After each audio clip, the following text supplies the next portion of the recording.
Welcome to the Laurent Collective podcast, where we go deeper than just surface talk. Each week, we'll explore everything from family, business, creativity, culture, and faith. To make sure not to miss an episode, be sure to subscribe and hop on to Instagram at Laurent Collective to chat with us about this episode.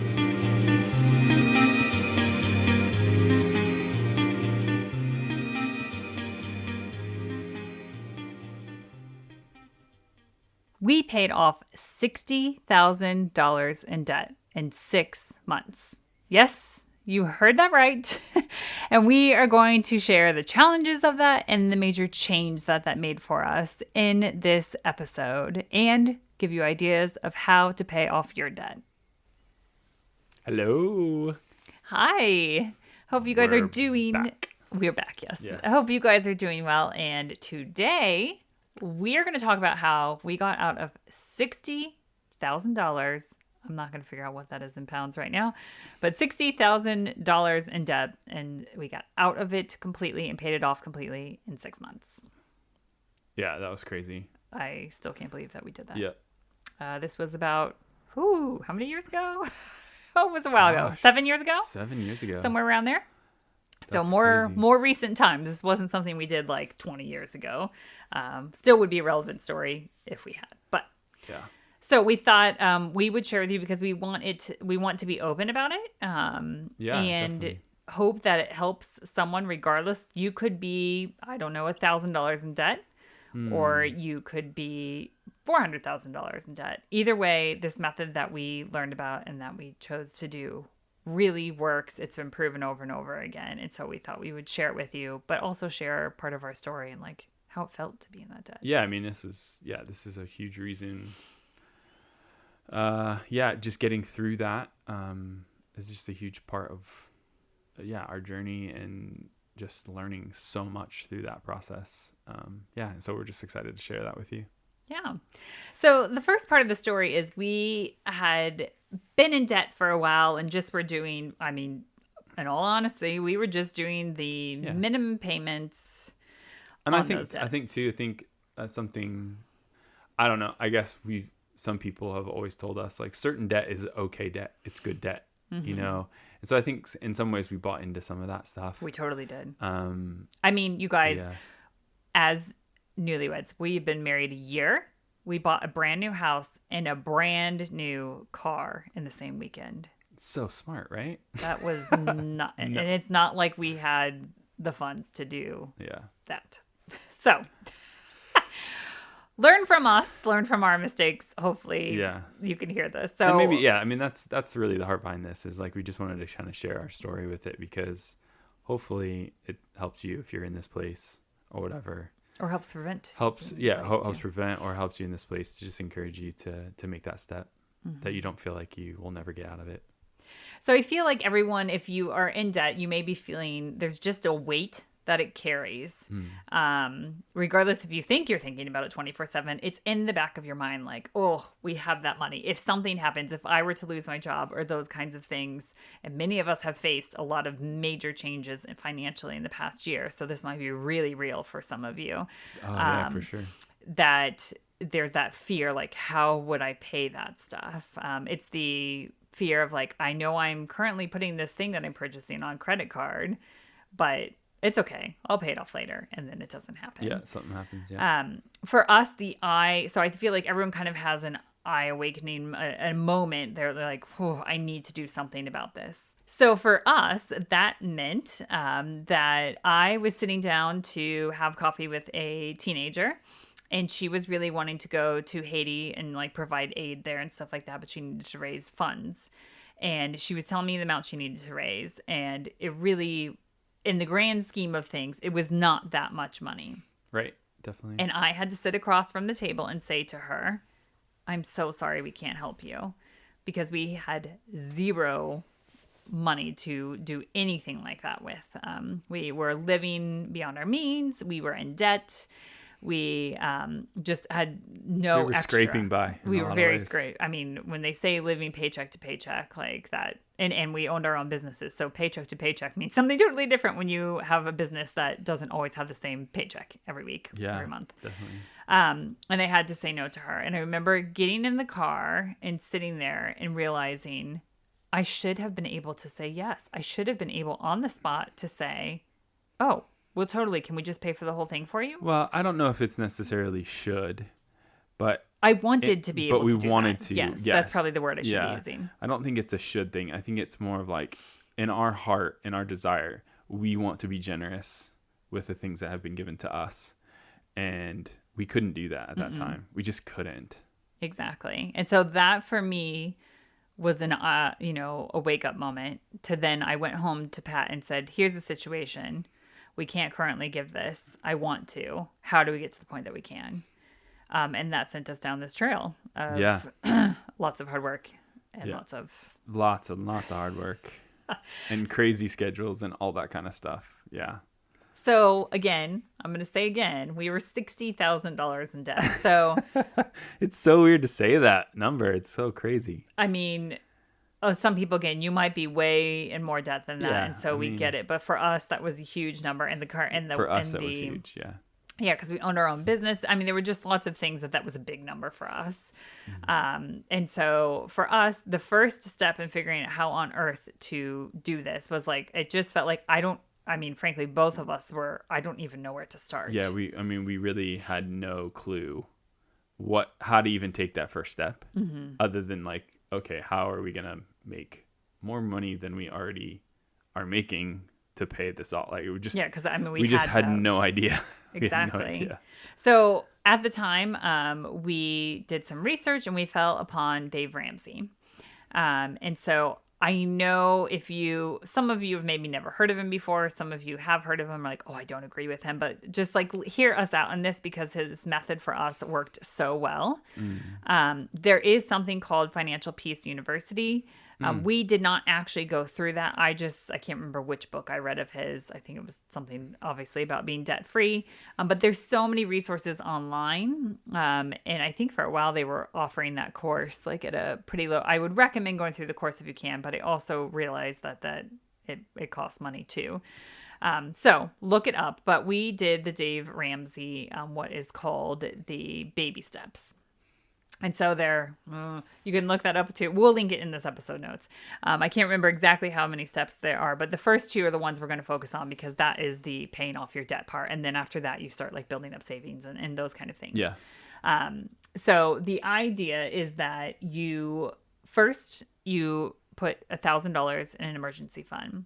And there's some crazy figure that I'm not going to be able to quote exactly the figure, but I want to say it's almost 80%, if not higher, of people do not have $1,000 in emergency savings.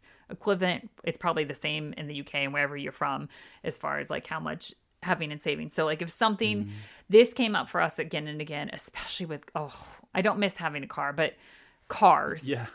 Or when we owned our house, like, I mean, just, it was, something went wrong or something wasn't quite right and it needed to be fixed. Like, yeah, there was always something that just felt like could be on the verge. Exactly. And it was like, oh, great. Now we have this $300 expense that we need to fix something on the car or we can't drive it. And those kind of things. And so that fund was to that. Exactly. And when it says emergency, it means emergency. It doesn't mean emergency like, we want to eat dinner out tonight. Let's pull from that. That's not an emergency. Yeah.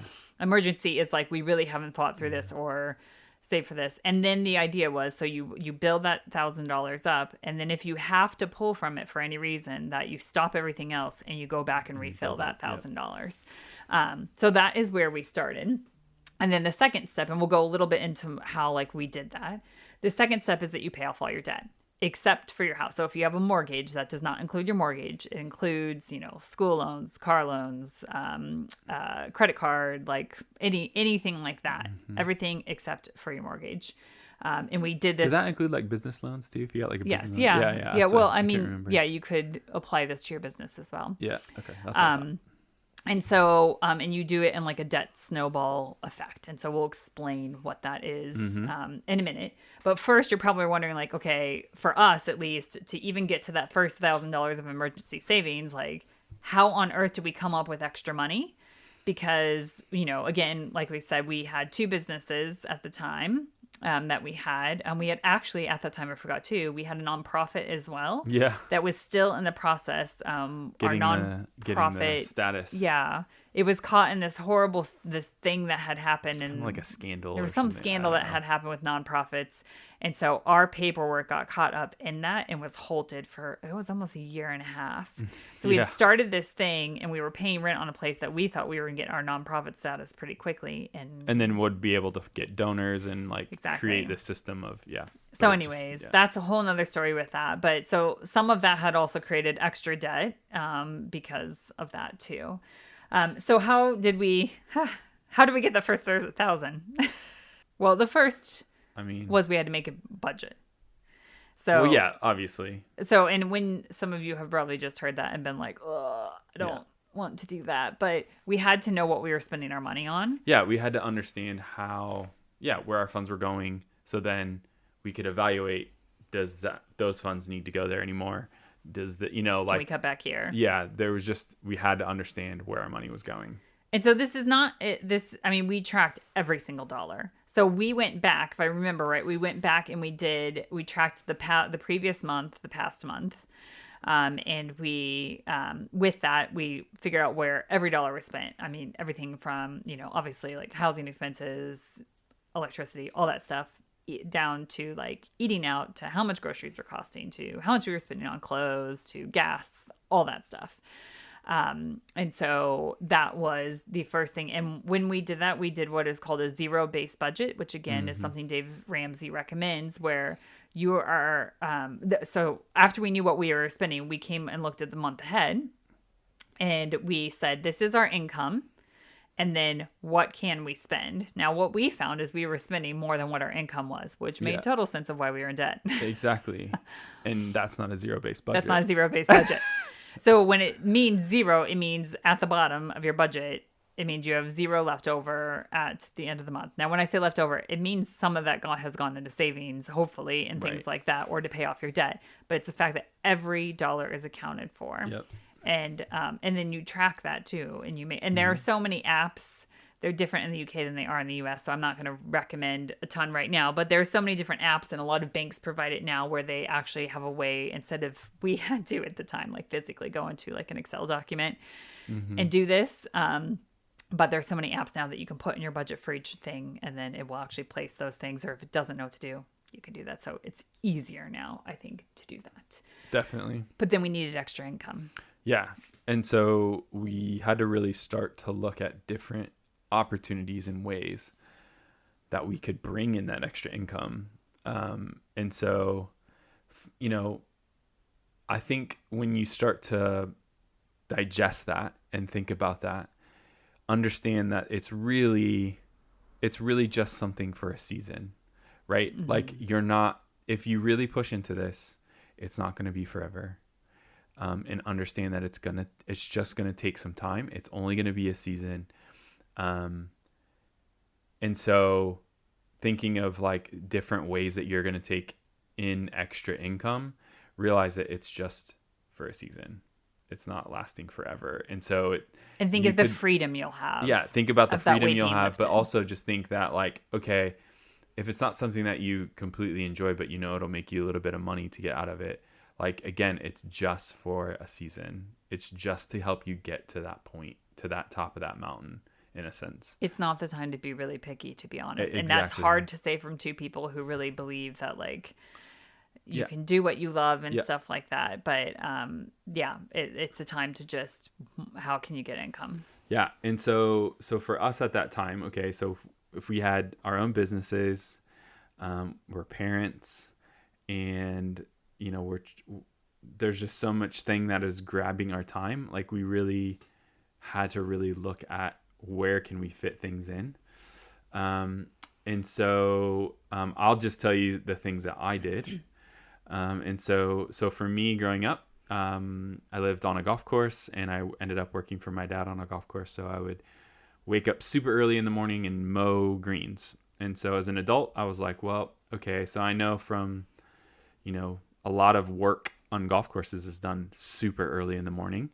And that actually was a space of time that I knew if I got a part-time job, I could do that. I could make a little bit of extra money and do that and still be home to help out with kids and stuff like that. And so I did. So I got a part-time job at a golf course. You got up at like 4 a.m. I would get up at super early in the morning, and I would work from I think it was like 5 to noon every day. For minimum wage. It wasn't a big deal. But again, it was an opportunity to bring in extra income.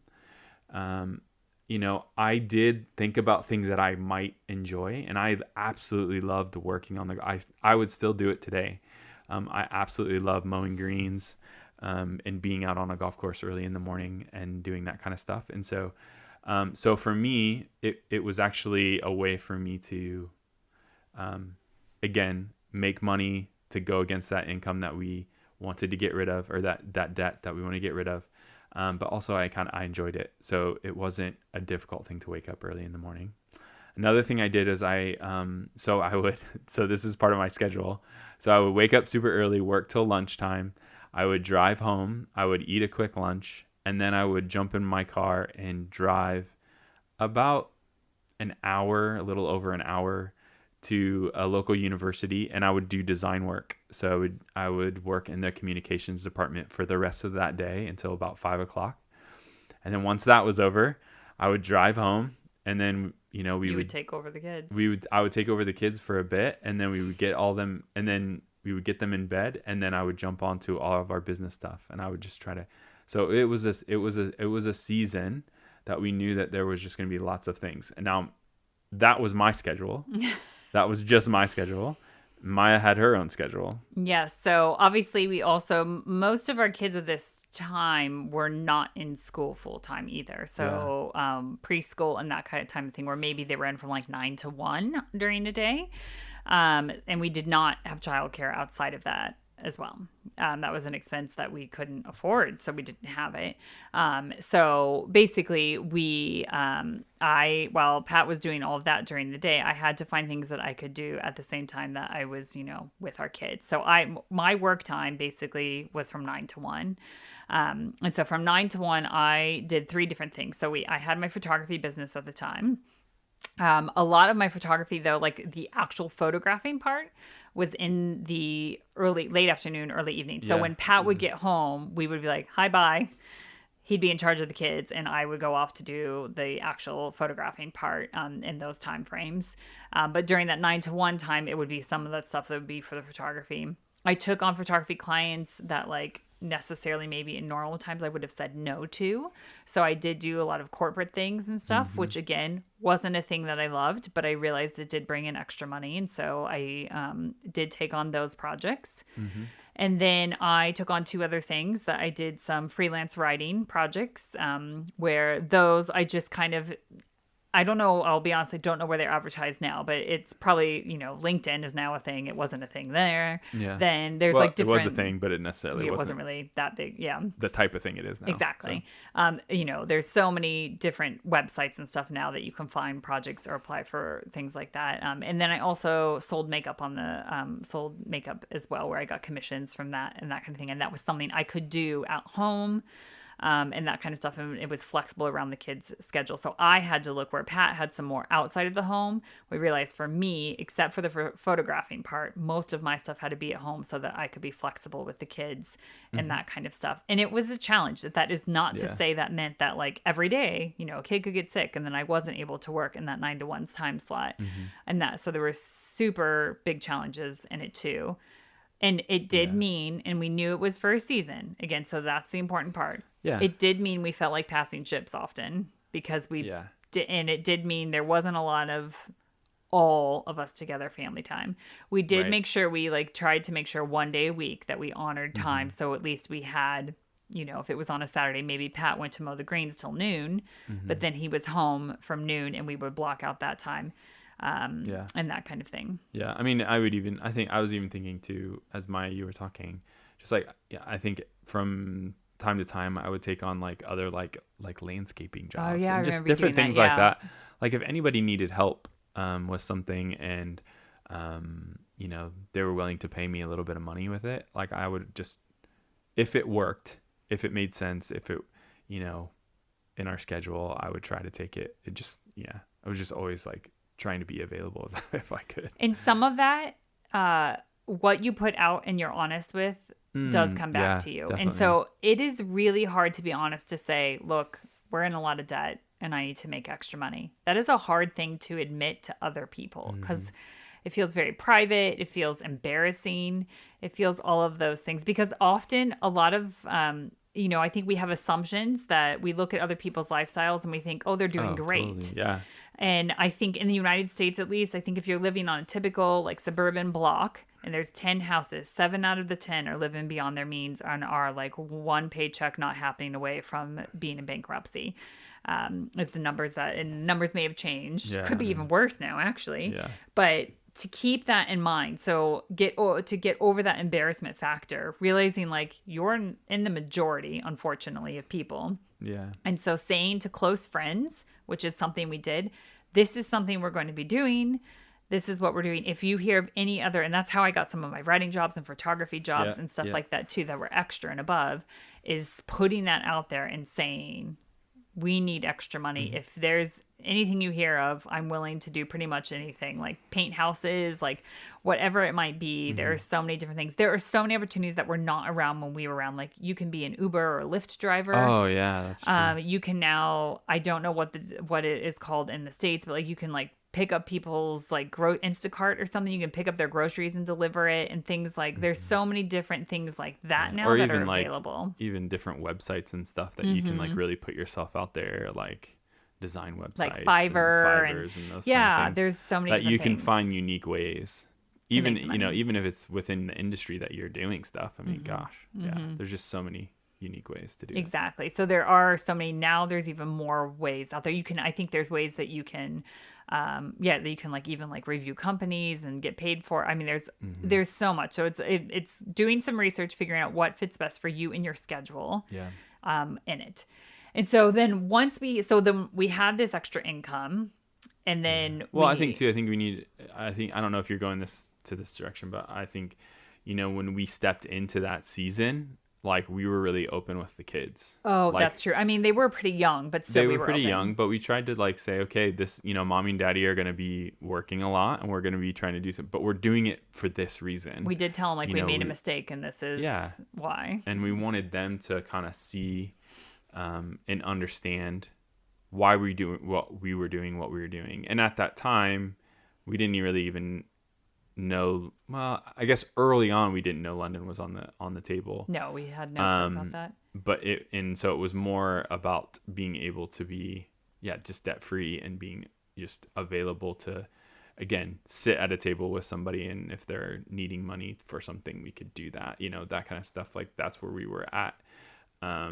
And so for them to understand this is why we're doing it, this is the heart behind it, that, they were in it with us as well. And I love the one thing that we did with our kids, and I can't remember if we're talking about it, but that we would get the pizza. Yeah. That we would always get a pizza that, so whenever we would pay something off, we would always get a pizza To celebrate. that And it night was to cheap celebrate. pizza. It And it wasn't was like super, posh pizza. It wasn't like, we would go like gourmet or anything, but it was just simple, Sometimes it was frozen ordering pizza. And when we had the pizza, the kids understood, oh my gosh, that means mom and daddy paid something off. And so it was just, it was really fun. Even after we had paid off all our debt vacation, when we would get a pizza, the kids were like, oh, did we pay off something again? And we're like, no, we already finished that. Yeah. Like, now we can get pizza done. and we're not, So with that extra money, yes, it was important for the kids to understand some of that stuff. It was also important for us we had to say a lot of no's to friends. So if friends like, hey, do you guys want to go out to eat? We'd be like, no. Or, honestly, we went a lot of times and we just had water and said, actually, we actually are going to eat before, but we'll come and meet you out. So if we still wanted to be about that time, but it's really hard to do that. And so sometimes we'd say, actually, we can't go out to eat, but do you want to come to dinner at ours? Because it's so much cheaper to make dinner at home or that kind of thing. And so there are, ways. There's definitely ways around it. Yeah, for sure. And again, part of that is with your close friends. Tell them what you're doing. Yeah, just be honest. So they understand. So with that extra money, first we put that in. So we had the $1,000 in savings. Yeah. But then after that, we tackled our debts. And again, we used the snowball method that you can look up from Dave Ramsey, where we went after our lowest amount that we had on a debt. So I think for us, that was one of our credit cards. It was the lowest amount that was actually on the credit card, the lowest debt. And we obviously there's minimum payments that you're supposed to make. So we made the minimum payment, but anything extra that we had in our budget to put on the debt, we put on top of the minimum payment. And so even there were times where we would not just make that monthly minimum payment, but we would get even more extra. And so we would make another payment during the month. And what that does is when you're doing that, you quickly see how it starts to go. And so I think our smallest one might've been like $1,000 or $1,200 or something. And that went pretty quickly with all that extra money that we were bringing in. And there is nothing better than realizing whoa, we just paid off one. We can totally do more. Yeah. And so some people may have the idea of well, you should pay off the one that has the highest interest or those kind of things. And the reason why Dave Ramsey has you do it this way instead is because you get momentum then. Yeah.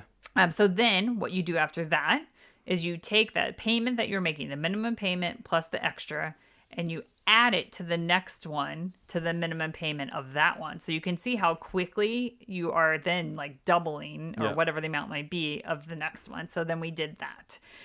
So we just continued to do that. We even had a little chart in our bathroom that we had when we got out of the shower because we wanted a daily reminder where we had each debt listed and then the amount that was on it. And then we would color in each time we would pay off more of it. And then completely cross it out when we were done paying off. And talk about motivation. We got for you leaving and getting up super early to go do the greens. And then I've fed the kids breakfast and I'm trying to jump in the shower and get out and see that. I'm this is the reason we are doing this right now. There's a reason for this. Definitely. So I highly recommend if you can put something visual, and it'd be great too if you have older kids. Our kids were younger at that time, but if you have older kids, that's really cool for them to see that too and see the momentum in it. An important thing, once we paid it off, what did we do?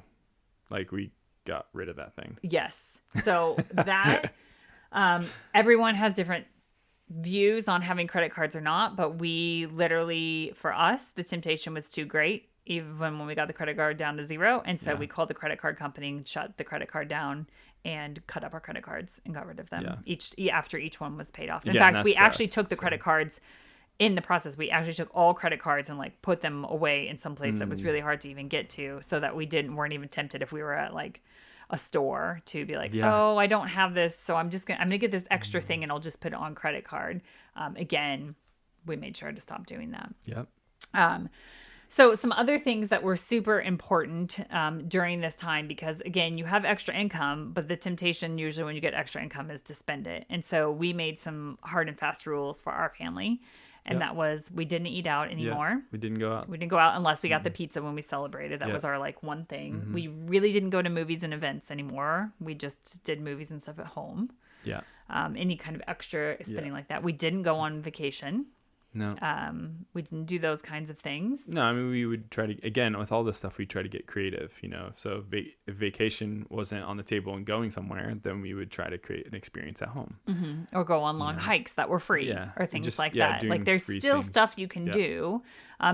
This is probably actually the time I didn't cook that much. I did, but kind of bare bones. This is the time where I got into cooking more and really and our family started to really enjoy cooking at home and food and then starting to pay attention to what we ate and things like that. So this was also a time that really kind of came to the front and it's continued to be a thing. And we stopped all extra spending. Anything that we saw, for instance, if if we were buying a certain amount of new clothes each month, was that really necessary? Did we really need that? Now, sure, there are times, especially with having kids, that they grow out of things, they need new shoes, that kind of stuff. And that was kind of a double check with both of us. Is this something they really need? Do they really need this? And if that was the case, then we would try to get the cheapest version of that. Yeah. And so could we get it used? Yeah. is there anybody that we know that has hand-me-downs? I was gonna say that was really key. Is just that kind of thing, reaching like, out to others. and then if and all at the last option was to go and buy it, is what's the most cost-effective way to get new shoes for them, instead of maybe we didn't buy the brand name, we bought the non-brand name, and that kind of stuff. Definitely. It really didn't matter. Like, no, they didn't, because they grow out of them so fast. Exactly. And so that was some decisions we had to start making. And then we still hold this rule. We made if we felt like we really did need it, we would wait 48 hours to buy it. Yeah, that's really true. So there is something about, like, in the moment you get that buyer's thing, like, oh, I need this. I really need this. Mm-hmm. And often after you've waited 48 hours, sometimes you're like, actually, I don't even remember I needed that thing. I don't think I needed it. Yeah. Now, again, if kids need shoes, they need shoes like that. I do understand that. Right. But they're necessity there things. are some other things that we felt like, oh, this is a necessity. We need this for our house or something like that. And then realized, oh, we don't really need this right now. Yeah. It's more important to pay off our debt. Definitely. We still hold that 48-hour rule, and it actually comes in handy still to this day. Yeah. So we got rid of all that stuff, but then there was one ginormous thing still left. Ooh. So, I mean, just so you know, like, our debt that we had was credit cards. Yep. Some of the credit cards were both personal, and some of those credit cards we had used to buy stuff to start our businesses as well. Mm-hmm. They actually weren't business credit cards. We had done that on our personal stuff. That's a whole nother thing that we didn't understand. And then we had car loans still. Mm-hmm. We had not paid off our car that we had bought. We'd just been making minimum payments on it. And then I also had to take out school loans to go to university. And our mortgage. And we had our mortgage. So the mortgage, again, though, we didn't touch that. Yeah, that wasn't part of it. Because that was unique. So that just stayed. That is part of the steps, of the baby steps. You do eventually tackle your mortgage, but that is not part of this debt snowball thing at first. Yeah. And so we paid them all off. The last one, though, was the school loan, because it was the biggest chunk. And we did finally get to the place where we paid the school loan off, and I got to make that phone call and make the last payment, because you have to kind of you have to close it. And sometimes you have to pay, which doesn't make sense, but you have to pay extra interest if you're paying it off ahead of time. Don't let that scare you.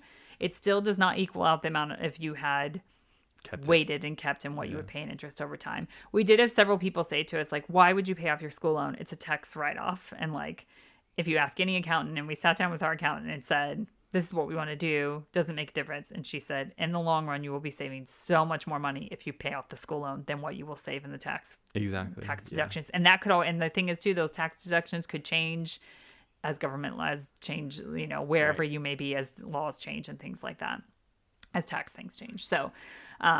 So even the lady, when I called, and this will happen to you, when you call credit card companies, you call the places that you're paying off your debt, they will try to keep you into that debt, and they are good at it. Mm-hmm. Like, what if we gave you 0%? What if we gave you these rewards? Let me transfer you to this person. The one. I think one credit card I got transferred to 5 different people. Yeah. Okay, well, let me just transfer you one more time. And this person would get on and they would do the same spiel again. And I was like, no, I want to close this credit card. Yeah. They know what they're doing. They're in the business of that. And so that's just something to keep in mind. Yep. If you need motivation, Dave Ramsey now, like, I used to listen to his radio thing because podcasts weren't around, I think, or they were just, they were just starting. Yeah. And I'm not sure if his was a podcast yet, but Dave Ramsey does have a podcast that you can listen to, and now there's multiple spokes of, like, Rachel Cruz and some other people that do it too, out of that.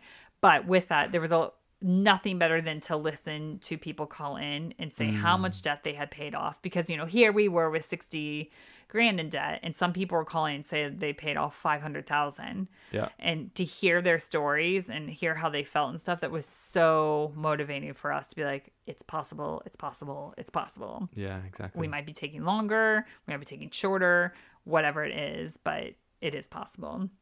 And we did pay it all off in 6 months. I still have no clue how we did that. Well, I mean, I know how we did it, but it was extremely difficult. Yes. And it definitely took, it was a season that had lots of ups and downs, but I'm so thankful we did it. I'm And some of you so may be thankful. thinking, like, I don't even make that amount of money in a year. And that was us too. I think at the time, both of our businesses weren't, well, maybe Yeah. our salaries did Combined, not maybe. equal that amount. And then we had obviously our current living expenses too. And Yeah. so when you start stepping into it, things start, I mean, that sounds so woo-hoo and, all that kind of stuff. But like when we started stepping in, I think opportunities started coming to us of, like whether Pat might get a freelance design project, and it was like a lot bigger than we thought it would. Normally we would have been so excited and we would have taken all that money and done something with it. We realized, nope, all that extra money needs to be put to the debt. And so Mm-hmm. like that's how it just started. You Mm-hmm. get in it and then you're Well, so especially, determined. I mean, especially once you see like one of those things start to, it's gone, and then another one, and it's just, you get so energized by getting rid of the next one, and then the next Yes. one, and yeah, it was, yeah, as you build it and you start knocking those things down, It's good. it gets kind of like addictive in a sense, like, Yeah. what else can I do? How can I do this? Can we sell that? Can we, I Yeah, mean, it just, selling things is a huge thing too. And yeah. and something that you will find is as you step into some of those things, you're like, I maybe don't love this. So for me, for some of the photography stuff that I started to step in, I was like, not my favorite, but I'm going to do it because it's bringing extra money. It actually brought an opportunity for me to get a huge contract Yeah, that's with true. a famous sports star that was a big chunk of this too. Like that could have never come about if I had not stepped into this thing. And again, that still was not my favorite. I'll be honest. While it brought in money, it still Yeah. was not my favorite thing to do, and it was extremely stressful. But I Yeah. knew this is only going to be for a season, and when I got that contract, that was huge to be able to have that as part of this income as well. And then again, even though I had it, it was not like, yay, let's go on vacation with it. It was, Right. nope, this is going to the debt because we could then go on vacation. And the idea, and Dave Ramsey says this all the time, is to live like no one else now so that you can live like no one else later, or that kind of thing. If that's not the right phrase. I'll have to look it up. It's but I think that is the general idea is Yeah. like what you're doing now and for this season will be so that you live like no one else now so you can give like no one else later. Thank Yeah, you. I there think you that's go. it. I thought of it. And that was our motivation. So like you've got to figure out what your motivation is. Like for us, it was to be able to give in ways that we've never been able to do before. For you, it may be, another part of us too is to set up our family and those kind of things. It may be to, you may have a dream of going on some holiday or I don't know, going to Italy or something like that. And that Always kind of, Italy, isn't it? I know it is for our family at least. But like those kind of things, what is your motivation and your core drive in that? And that will help you get through because it gets hard. It does get hard, but it's so worth it. It's so worth it. And there is a freedom in it, like to realize I don't have any debt. It Just to not have that weight is so incredible. yeah. It's amazing. And we could not be sitting here in London, living Yeah. in London, doing what we're doing right now if we hadn't taken these steps. We, again, like Pat said earlier, London was not on the radar when we started this process. But again, once we were in the process, it kept opening up more and more opportunities of things that, we couldn't even Because- do if we were in debt. Yeah, if we didn't have that debt, there would have been no way we would have been able to do it. Exactly. Absolutely none So whatsoever. we are not complete experts. We're just sharing our story, but we can Yeah. point you to resources. So if you have more questions on it, we would love to, give you, I don't know, I won't want to say advice, but point you to some directions maybe of things that are helpful. Yeah, I mean, if this is something that is stirring in you and that you're excited about, like, if there's any way we can help you step into this, yeah, we would love to. And if you even have like ways that you have been able to get rid of debt and things like that, we'd love to hear from you as well. Like, what's worked for you and all that kind of stuff, or even other options for people to make a little bit of extra money on the side, ideas. kind of thing. It's just, yeah, it's always good to hear and know. So The biggest thing is no matter if it's $1,000 in debt or if you're $500,000 in debt, whichever thing and wherever it is it may seem impossible, but you just have to start. Like it is possible to be out of it. Don't let people tell you it's just the normal thing of life because it's not. And it comes with so many freedoms on the other side of it. And so we just hope you hear that encouragement. We wanted to share our story openly to just share with you, like, it is possible. And it does enable you to live differently than others on the other side of it, and to be able to give and do, what you want with that money in a different way. So it's possible. We encourage you to Go just for it. start and go for it. And we are here cheering you on.